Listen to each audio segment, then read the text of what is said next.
నమస్తే.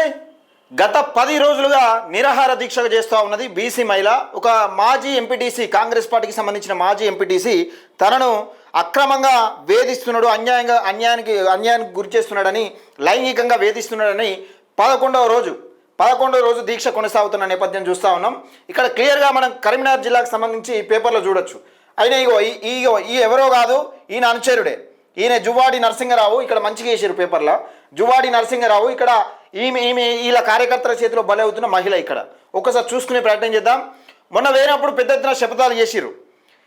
నువ్వు press meet పెడతా, లైవ్లో నువ్వే చెప్పాలి అని చెప్పారు. సరే పెడతా అని చెప్పినా, మరి ఇంతవరకు కూడా ప్రెస్ మీట్ లేదు. మళ్ళీ ఒకసారి కాల్ చేసి తెలుసుకునే ప్రయత్నం చేద్దాం. ఈ తతంగం అంతా ఈమెను అణచివేసేందుకే ఈ ప్రయత్నాలు జరుగుతూ ఉన్నాయి అన్నట్టుగా కనబడతా ఉంది. ఒకసారి చూసుకునే ప్రయత్నం చేద్దాం. జగిత్యాల జిల్లా మల్లాపూర్ మండలం రేగుంట గ్రామానికి చెందిన విఓఏ కార్యకర్త సరితపై కాంగ్రెస్ మాజీ ఎంపీటీసీ శ్రీనివాసరెడ్డి లైంగిక వేధింపులకు పాల్పడుతున్నాడని, ఈ అన్యాయానికి వ్యతిరేకంగా సరిత గత 10 రోజులుగా గ్రామంలోని గాంధీ విగ్రహం వద్ద నిరాహార దీక్ష చేస్తుంది. తెలంగాణ రాజ్యాధికార పార్టీ నాయకులు ఉమ్మడి నిజామాబాద్ జిల్లా ఇన్ఛార్జి ఆకుల హనుమాన్లు, జగిత్యాల జిల్లా నాయకురాలు జోరిగే రజిత, బీసీ సంక్షేమ సంఘం మహిళా అధ్యక్షురాలు జలజ మహిళను సంఘీభావం ప్రకటించారు. మహిళకు ఫిర్యాదును పార్టీ వ్యవస్థాపకుడు తీన్మార్ మల్లన్న దృష్టికి తీసుకెళ్లగా ఇలాంటి ఆరోపణలు కలవరు పెడుతున్నాయని అన్నారు. కాంగ్రెస్ నాయకులపై ఇలాంటి ఆరోపణలు వచ్చినా ప్రభుత్వం చర్యలు తీసుకోకపోవడం దారుణమని విమర్శించారు. దోషులకు ఆశ్రయం ఇవ్వడం ఏందని ప్రశ్నిస్తూ ముఖ్యమంత్రి నిజమైన చిత్తశుద్ధి చూపాలంటే సంబంధిత నేతలను పార్టీ నుంచి సస్పెండ్ చేయాలని డిమాండ్ చేశారు. బాధిత బీసీ మహిళలకు న్యాయం జరిగే వరకు పోరాటం కొనసాగిస్తామని హెచ్చరించారని ఒక వార్తనైతే చూస్తున్నాం. ఇక్కడ నిన్న పార్టీకి సంబంధించి ఉమ్మడి నిజామాబాద్ జిల్లా ఇన్ఛార్జు ఆకుల హనుమన్లు గారు, జగిత్యాల నాయకురాలు జోరిగే రజిత అయితే నిన్న సాయంత్రం వచ్చింది. ఆమెకు జనరల్ సెక్రటరీగా, జగిత్యాల జిల్లాకు సంబంధించి జనరల్ సెక్రటరీగా వచ్చింది. అయితే జగిత్యాల జిల్లాకు సంబంధించి వీళ్ళు నాయకులు వెళ్ళారు. అయితే ఉమ్మడి నిజామాబాద్ జిల్లా ఇన్ఛార్జ్ ఆకుల హనుమన్లన్న వెళ్ళిండు. అలాగే బీసీ నాయకులు కూడా, ఇంకా బీసీ సంఘం నాయకులు కూడా వీళ్ళు వెళ్ళిరు. అయితే ఇక్కడ విషయం ఏంటంటే, ఈయన జువ్వాడి నరసింహరావు మొత్తం తతంగం అంతా ఈయన కార్యకర్తని. ఈయనే ఒకసారి జలేందర్ అనే వ్యక్తికి ఫోన్ చేసే ప్రయత్నం చేద్దాం. హలో జలేంద్ర అన్న, నమస్తే. ఏమన్నా ఫోన్ చేసి మళ్ళీ వీడియో పంపిస్తా అంటే మరి ఏది పంపిస్తాను? నేను ఇంట్లోకి పోతున్నాము, ఫంక్షన్ ఉందన్న, 2 రోజులే ఫంక్షన్ ఉందా? అవును. మరి అదే వీడియో పంపిస్తే లైవ్లో మాట్లాడాలంటివి ఇప్పుడు ఏంది మరి? అట్లనే ఉంటే ఇడిచిపెడితే మరి ప్రెస్ మీట్ పెట్టిస్తా అంటే తెల్లారే? లేదన్నా, నాకు ఇంట్లో కోడ్ ఉంది, ఫంక్షన్ ఉంది, అవసరం అనుకుంటే తెలుసుకోరు మీరు. ఎవరు తెలుసుకోమంటావు? ఎవరినన్నా తెలుసుకోరు జలేందర్ ఫంక్షన్ ఉందా లేదా అని. జలేందర్ ఫంక్షన్ కాదు కానీ ఇప్పుడు నీకు ఇంట్లో ఫంక్షన్ ఉంటే కరెక్టే, కానీ మరి ఆమె 10 రోజులు ఉంది, 11 రోజులు ఉంది చేస్తుంది కదా ధర్నా. అన్న మేమేం చేయమన్నా, నేనేం చేయాలో చెప్పండి. మీరే చేస్తారటగా. సిసి శ్రీనివాస్ దగ్గరికి నిన్న పంపించారటగా మహిళల్ని, ఇక్కడ సిసి శ్రీనివాస్ దగ్గరికి. ఏది ఏపీఎం లేడు కానీ సిసి శ్రీనివాస్ దగ్గరికి పంపించారటగా. నిన్న మల్లాపూర్ ఆఫీస్కి పంపించారటగా మహిళలను, మేము వివోఏని పెట్టుకుంటామని. అన్న నేను ఇండ్ల కోడ్ ఉంది, నేను చిట్టాపూర్ ఉన్నా, వచ్చి 2 రోజులు ఆయా చిట్టాపూర్లో. నాకేం తెలుసు అన్న, నా పేరు వాడుకొని అనవసరంగా నన్ను నువ్వు చేసినావు కదా, మరి లైవ్ పెట్టాలి, నువ్వు మాట్లాడాలి, ఇక్కడ విషయాలు తెలుసుకోవాలి. ఆ రోజు చేసింది వాస్తవమే, కానీ నేను మీకు చెప్తా అన్నా, నేను ప్రెస్ మీట్ పెడతా అన్నా, చెప్తానన్నా. నాకు ఇండ్ల కోడ్ ఉంది, ఇక్కడ వర్క్ ఉంది, నేను ప్రెస్ మీట్ పెట్టలేదు, చెప్పలే. అంటే నీ ప్రమేయం ఏం లేదు ఇప్పుడు ఈ విషయంలో? ఏ విషయంలో? ఈ సరిత విషయంలో నా ప్రమేయం ఎందుకు ఉందన్నా? మీకు ఇట చెప్పింది సరిత నా ప్రమేయం ఉందని? సరితతో మాట్లాడి, ఇప్పుడు నీతో మాట్లాడితే అపాయింట్మెంట్ లెటర్ ఇప్పిస్తాను అని చెప్పినవాడు అన్న. అవన్నీ రాంగ్ ముచ్చట అన్న. అయితే మొన్న పొద్దుగల మీతో మాట్లాడినా చూడండి, మాట్లాడితే వాళ్ళు తిడితే. ఎవరు తిట్టిరు? సరిత వాళ్ళ అత్తమ్మ, వాళ్ళ ప్రసాద్ తిడితే నన్నెందుకు తిడుతుర్రు, నా ఇన్వాల్వ్మెంట్ ఏముంది, నన్నెందుకు తిడుతుంది అంటే, నేను మాట్లాడిపిస్తా పో అల్లుడు అని సరితకు పరిచయం ఉన్నామే అన్నది. ఎవరు? నువ్వే అంటానే నాతో మాట్లాడితే అపాయింట్మెంట్ లెటర్ ఇప్పిస్తా అని. ఇప్పుడు ఇక శ్రీనివాస్ రెడ్డి పోయిండు, నువ్వు వచ్చినావు మళ్ళా? అన్న నాకు సంబంధం లేదన్నా, నువ్వు నన్ను అనవసరంగా ఏదో ఒకటి అడిగి నన్ను అనవసరంగా ఇరికిద్దామని చూడకూర్రి. నిన్ను ఇరికిస్తానా నేను? నీ పార్టీ మొత్తం జువా నరసింహరావు నీ అనుకున్నాడు. పార్టీకి దానికి సంబంధం లేదన్నా, సరితకు మాకు ఎలాంటి సంబంధం లేదు. ఒకవేళ ఉంటే పార్టీ ఇష్యూ కాదు, పార్టీ లెక్క కాదు, మాకు సంబంధం లేదన్న. ఆ. సరే నేను మళ్ళీ వస్తా కానీ నేను రేపు వస్తున్నా. నేను మల్లన్న కూడా వస్తాడు, మల్లన్న వస్తాడు, ఇంకా బీసీ నాయకులు వస్తాడు, అలా రాష్ట్ర ఎవరు విశ్వకర్మ రాష్ట్ర అధ్యక్షుడు కూడా వస్తున్నాడు. ఇక మరి మీ జువ్వాడి నరసింహారావు ఏమో అనుకుంటాడు కానీ నేను తెప్పిస్తా. మొత్తం కొరుట్ల కాడ మొత్తం రోడ్డు బ్లాక్ చేస్తా చూడు. అది మీ ఇష్టం. కొరుట్ల కాడ మొత్తం రోడ్ బ్లాక్ చేస్తా. నేను చేస్తా రాష్ట్ర స్థాయిలో. నేను అలా కాంగ్రెస్ పార్టీకి సంబంధించిన జాతీయ నాయకులకు కూడా చెప్పిన ఏం జరుగుతుంది కొరుట్ల. ఒక మహిళను పట్టుకొని ఒక మహిళను పట్టుకొని 11 రోజులుగా టెంట్ కింద నిరాహార దీక్ష చేస్తున్న పట్టించుకుంటలేరంటే కాంగ్రెస్ అన్న. ఇగో మీరు ఫోన్ కట్ చేస్తేనేమో ఫోన్ కట్ చేసిరంటారు. నాకు సంబంధం లేదన్నా. నేను ఇళ్ళ నేను మొత్తం డీటెయిల్స్ ఇస్తా. నీకు సంబంధం లేదని అంటున్నావు కదా, ఎవరెవరు ఇన్వాల్వ్ అవుతారు ఈ విషయంలో నేను మొత్తం తీస్తా అట్లాగు. ఓకే ఉండు. ఇది ఇక్కడ జరిగేది ఏంటంటే ఈయనతో మాట్లాడితే అపాయింట్మెంట్ లెటర్ ఇప్పిస్తానని అన్నారట. ఈ జువ్వాడి నరసింహారావు ఏమో ఈయన ఎవరికి ఫోన్ చేసిండు, హనుమాన్లకు ఫోన్ చేసిండు. హనుమాన్లకు ఈయన అనుచరులు ఫోన్ చేసి అన్నా గంత చిన్న విషయంలో మీరు ఇన్వాల్వ్ అవుతారా, ఇది చిన్న విషయం అట. ఒక 11 రోజులుగా నిరాహార దీక్ష చేస్తూ ఉంటే చిన్న విషయం అట. ఇప్పుడు హనుమాన్లతో నేను మాట్లాడేది ఒక నిమిషం అట్లా. హలో అన్న నమస్తే, లైవ్లో ఉన్నా అన్న. ఇది ఒక విషయం అన్న. ఈ సరితకు సంబంధించిన విషయంలో ఇప్పుడు మీకు జువ్వాడి నరసింహారావు అనుచరులు ఫోన్ చేసిరా చేయలేదా? చేసిందన్న పొద్దుగా. ఏమన్నారు?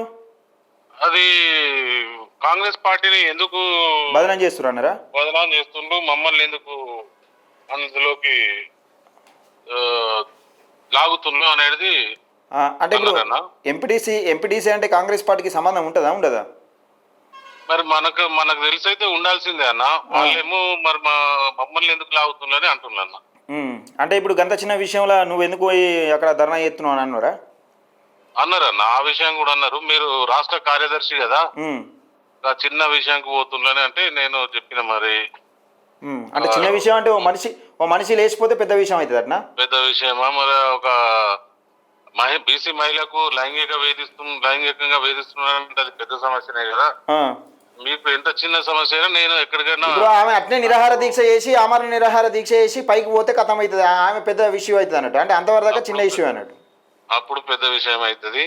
అదే రెడ్డిలు రావులు ఏదో చిన్న విషయంగా ఏదైనా విషయంగా లైంగికంగా వేధిస్తున్నారంటే ఇప్పుడు వాళ్ళ ఇంట్లో ఆడపిల్లకు ఏమైనా ఘటన జరుగుతూ ఊకుంటారట. మీరు అడగలేరు ఒక మాట అంటే పోలీసులతోని మన ఏది ఎన్కౌంటర్ చేపిస్తారు. ఇది మీకు ఇలాంటిది ప్రాబ్లం చేస్తున్నారు అంటే ఏం యాక్షన్ తీసుకోరు. అంటే మరి నిజంగానే లైంగికంగా అటాక్ చేసినాకను శారీరకంగా ఆమెను మానభంగం చేసినాకనే స్పందిస్తారేమో అర్థం అవ్వట్లేదు అన్న. అంటే ఇప్పుడు అంతవరదాకా ఇది చిన్న విషయం, అప్పటిదాకా ఇది చిన్న విషయం అంటారు. ఇంత పోలీసులు కూడా ఏం యాక్షన్ తీసుకుంటలేరు. అంటే వాళ్ళు ఏమంటారు అన్న, మేము ఛార్జ్ షీట్ చేసినాం, ఎఫ్ఐఆర్ చేసినాం, ఛార్జ్ షీట్ చేసినాం, కోర్టులో ఉన్నది పెండింగ్ ఉన్నది అంటారు. అదే మనల్ని అయితే అది ఎఫ్ఐఆర్ అయ్యి ఛార్జ్ షీట్ కాకముందే కథం మనం తీసుకుపోయి లోపల నొక్కుతారు. ఇప్పుడు ఇట్లా అయినందుకు వాళ్ళ ప్రభుత్వం మనిషి అయితే ఇమ్మీడియట్లీ అందరినీ లోపడేతురు. వాళ్ళ తరపున మాట్లాడేటోళ్ళు కూడా లోపడేతురు. ఓకే రైట్ అన్న. నేను అలా ఎవరు విశ్వకర్మ రాష్ట్ర అధ్యక్షునికి చెప్పినా, అలాగే జాతీయ నాయకులకు కూడా చెప్పిన, మొత్తం కొరుట్లలో మొత్తం రోడ్డు బ్లాక్ చేస్తా అని చెప్పిన. జలంధర్ కూడా కాల్ చేసిన. జలంధర్ రెడ్డి ఎవరైతే ఫోన్ చేసిండో ఇంతకుముందు కాల్ చేస్తే అన్న నాకు ఏం సంబంధం లేదు అన్న, నన్ను గుంజకూరన్నా, నాకు ఏం సంబంధం లేదు, అనవసరంగా నన్ను ఇరికిత్తురన్నా, నన్ను తిడుతురన్నా ఇడ అంటే మొత్తం చేసేది నువ్వట. నువ్వు నిన్న జలంధర్ కూడా మొత్తం ఆమెకు సంబంధించిన మన మహిళా అధ్యక్షులు సంఘం పెద్ద మనుషులు ఉంటే వాళ్ళందరినీ తీసుకుని పోయి మీకు అగైనెస్ట్ గా తీర్మానం చేయాలని ఒత్తిడి తీసుకొచ్చింది. అదే నేను అడిగినా, నువ్వే ఎత్తున్నావట. ఇప్పుడు సీసీ దగ్గరికి తీసుకుపోయినావట, శ్రీనివాస్ దగ్గరికి. ఏపీఎం లేకపోతే సీసీ శ్రీనివాస్ దగ్గరికి తీసుకుపోయినావట. ఈమెకు అగనిస్ట్గా నువ్వు గుంపును తయారు చేసినావు. ఇప్పుడు మామూలుగా ఇలా తీసుకుపోయి వ్యతిరేకత తయారు చేయించి ఇలా తీసుకుపోయి అక్కడ ఏపీఎంగా పెట్టేయాలని చూస్తున్నావట, ఏది వివోఏగా పెట్టేయాలని చూస్తున్నావట. మొత్తం నువ్వే చేస్తున్నావట. అంటే అన్న నాకేం సంబంధం లేదు అన్న, ఇగో ఫోన్ పెట్టేస్తారు అంటారు మీరు, అని నాకు అనవసరంగా నన్ను ఇరికియకూరన్నా అంటాడు ఆయన. నేను ఇంట్లో పోతున్నానా, నేను వేరే కాడ ఉన్నానా అంటున్నా. చేసే చేతుల్లో అన్న లోపల భయపెట్టిస్తుళ్ళు, డాగులేసేది డాగులేస్తుళ్ళు. మన పత్రికా రిపోర్టర్ల ముందుకు వచ్చేసరికి మాదేం లేదని నేను చెప్పిన. నేను ఒకటే చెప్పిన, నీ ఉన్నా లేకున్నా నేను తెలుస్తా, నేను వస్తా, మళ్ళీ వస్తా. కానీ అరే ఏందన్నా, ఆమె చిన్న ఉద్యోగి, అంత 2-3 వేలు 4-5 వేలు ఉంటారు. ఏంత 3,000 జీతం అన్న, 3,000. దానికోసం వీళ్ళ ప్రతాపం గంత చిన్న దాని మీద అంటే వీళ్ళు చెప్పినట్టు వినాలి కదా. ఇప్పుడు వీళ్ళు పెద్దరికం పడిపోదా అన్న? ఇప్పుడు పెద్దరికం పడాలా, లైంగికంగా కూడా వేధిస్తే ఆమె గా ఒప్పుకుంటే లైంగికంగా వేధించుడు ఏంది, ఇక ఇప్పుడు జాకెట్ జింపుడు ఏంది, గంత దూరం ఎందుకు వస్తుంది, ఒక ఆడ మీద గంత పెద్దరికం ఏంది, మరి ఏంది అసలు ఏం జరుగుతుంది, ఈ రాష్ట్రంలో ఏం జరుగుతుంది, ఏం కాబోతుంది, అసలు ఏం మెసేజ్ ఇవ్వదలుచుకున్నారు వీళ్ళు? ఇక నరసింహారావు ఫోటో ఇవాళ పక్క పొంటే వచ్చింది కదా అదృష్టం. ఇంకా నరసింహారావు రైతు దళాలను నమ్మి మోసపోద్దని నరసింహారావు అంటాడు. మరి మిమ్మల్ని నమ్మి ఆడపిల్లల భవిష్యత్తు లాగమైతే ఏం కదా? సగం మన రాష్ట్ర జనాభాలో సగం ఉన్న ఆడపిల్లలకి ఇంత అప్డేట్ అయిన సమయంలో కూడా రక్షణ లేకుంటే మరి ఏం చేయాలతో, ఈ రాష్ట్రం ఎటు పోతుందో, రాష్ట్రంలోని ఆడపిల్లలకి ఏమైతే అన్న ఏం లేదన్న, ఇగో నేను ఒక్కడే చెప్తున్నా, లైవ్ లో ఉన్నా, ఒకటే చెప్తున్నా, కొరుట్ల మొత్తం బంద్ పెడదాం. కొరుట్ల మొత్తం అసలు ఏం జరుగుతుంది ఏం కథ అన్నది తెలంగాణ రాష్ట్రంలో కాదు. ఈయన జువాడి నరసింహారావు ఏదో పదవి ఆశిస్తున్నట్టు, కార్పొరేషన్ పదవి నామినేటెడ్ పోస్ట్ ఏదో ఆశిస్తున్నట్టు, అది కూడా గల్లంత అయితే గప్పుడు తెలుస్తుంది ఏందనేది. సరే అన్న, మీరు ఆ ప్లానింగ్ లో ఉండరు. నేను అన్న మా పార్టీ నాయకుడు తీర్మార్ మల్లన్న కూడా ఎప్పటికప్పుడు ఆమె గురించి తెలుసుకుంటుండన్న, ఆమె కోసం పూర్తిగా మల్లన్న అవుట్ రైట్ వర్క్ చేస్తా అని చెప్పిండు అన్న. త్వరలో కూడా తనే వచ్చే అవకాశాలు కూడా ఉన్నాయన్న. రైట్ అన్న, నేను ఏం చేయాలని నేను చెప్తా. నేను మల్లన్న రాకముందు ఈ అంత బీసీ నాయకులు రాష్ట్ర స్థాయిలో మొత్తం కదిలి రావాలి. తెలంగాణ రాష్ట్రంలో ఉన్న బీసీ సంఘ నాయకులు మొత్తం కొరుట్ల కదిలేస్తారని చెప్పిన జలంధర్తోని. మీ బాస్కి చెప్పు, మీ జువాడి నరసింహారావుకి చెప్పు, ఏదో పోస్ట్ ఆశిస్తున్నట్టున్నాడుగా గల్లంత అవుతుందని చెప్పు అని చెప్పిన. నేను చెప్తా, నేను అది ఏం చేయాలి ఏం కథ నేను చెప్తా. బీసీలు కూడా, బీసీ బిడ్డలు కూడా ఇప్పటికే ముంగడికి రావాలా. ఆమె ధైర్యం చేసి ముంగడికి వచ్చింది, ఆమెను మనం అభినందించాలా. ఇలాంటి ఒత్తిళ్లకు లోనై ఈ లైంగిక వేధింపులకు లోనయ్యేటోళ్ళు ఇంకా చాలా మంది ఉన్నారు. వాళ్ళు మానంకు సిగ్గుకు బయటకు వస్తలేరు.